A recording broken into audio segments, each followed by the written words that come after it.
You can't start delivering for Uber Eats without passing a background check, having an approved delivery method, and meeting the platform's identity and document verification requirements. By the end, you'll know exactly what Uber Eats checks before approving drivers, what you need to sign up, and what usually blocks people from getting accepted. Uber Eats requirements start with eligibility in your area.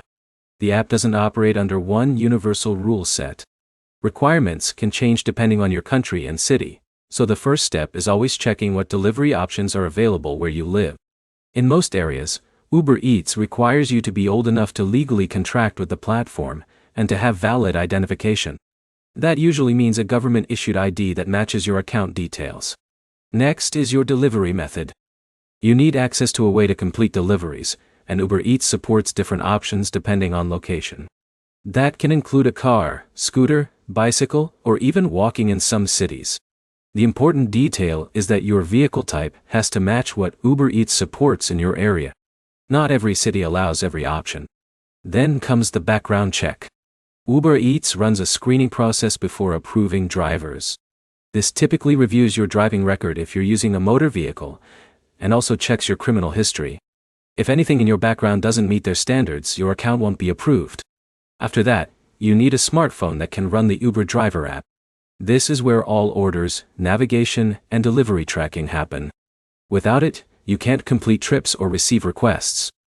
You also need basic account setup details like payment information so Uber Eats can send your earnings.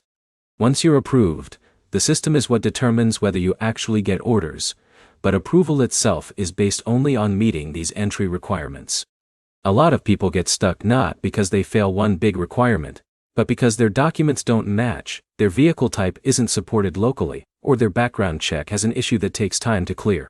So the process is less about skill and more about passing verification steps correctly the first time.